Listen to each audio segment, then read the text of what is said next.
Good morning and welcome to Crypto Corner. My name is Morrison Machiavelli. I will be your host today, and this show is brought to you in part by Casablanca Connect. If you need a virtual assistant, make sure you reach out, get in touch, and you'll be hooked up with the best in service to meet all of your needs, whether it be social media or you have some more complex executive ventures that you may need help with. They're there to help. All right, so I want to remind you first and foremost, I am an artist, I am an entertainer, I'm a musician, I make hip-hop music, I work with youth, I do a lot of stuff. One thing I am not is a political commenter. One thing I am not is a financial expert. So use this for entertainment purposes, use this for update purposes, use this for general knowledge, but do not take financial advice from me, okay? Now, what I want to do is talk a little bit about where we're at right now with Bitcoin, where we are at with cryptocurrency, and why it is important to consider these different assets at this time. I think if anything is clear with different world events is, of all things, nothing is certain, right? So if we are in the country of Russia or the country of Ukraine right now, needless to say, we may be suffering. And we may be suffering because of any number of reasons. And I'm not talking about government officials. I'm talking about the individual on the ground, right? And as much as we may hate to admit it, because Russia bad, Ukraine good within the media, Russian civilians, the people on the ground, I'm sure we will all agree, are not making the shots. They're not calling these bombings or this occupation, this special invasion, as Putin calls it, the special operation. However, people are suffering, and it's hard to get a hold of your assets at this time. I don't know the exact specifics, they're very easy to look up, but Putin has been regulating the amount of capital that can be withdrawn from their financial infrastructure, from their banks and institutions. And in Ukraine, it's also increasingly difficult to be able to get a hold of assets. Why is this important when we talk about cryptocurrency and blockchain technology? Well, you don't need a government institution to support you withdrawing your cryptocurrency, especially if it's on a cold wallet.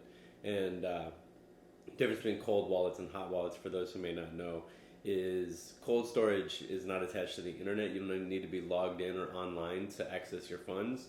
That code, that blockchain, that source of your capital, that source of your assets will be available on the cold storage whenever you need it, right? So for that reason, I think if you do have a lot of crypto and you're using it in this way, or if you're in a region where you believe you may need it, it's good to have a little bit on a cold wallet. It's good to have a little bit on a hot wallet. How applicable is this really if you're trying to go to a grocery store in the middle of a war zone and buy something, if that's even possible?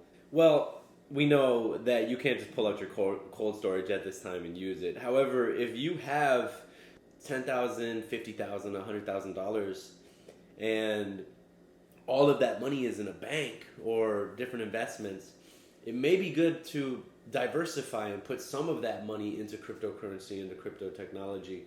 Because if you had $20,000 on a crypto storage and then you went to a different country, you could easily get those funds. However, if that may be locked up in a Ukrainian bank or in a Russian bank, it may be very, very difficult to access those assets, or the value maintained by those assets, and it may be gone forever.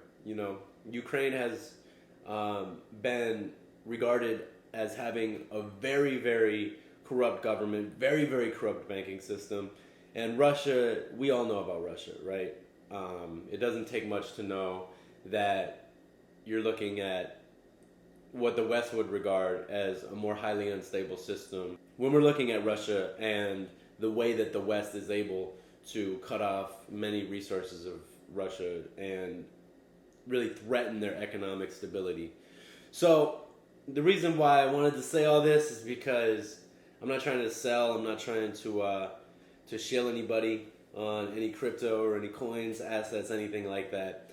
But for me, it's just made me look at my assets a little bit differently and consider the necessity that may be found within crypto during a bind, during a time like this, If I'm traveling to different countries around the world, I don't normally carry a cold storage with me, but I might. I might want to do that in case I'm ever in a situation. And I'm not going to carry all my assets with me, don't get me wrong. So if you see me in Hamburg or something, don't try to run up on me because I'm not carrying that type of money. But it might be good to carry a little bit just in case you need it for a certain situation. I don't know. Let me know what you think. Again, Morrison Machiavelli here, Morrison's Crypto Corner. It is a pleasure to connect with y'all. Make sure you subscribe, share, all that stuff. If you dig what you hear, let me know what you think in the comment section. And I look forward to connecting with you. Peace. Is Morrison.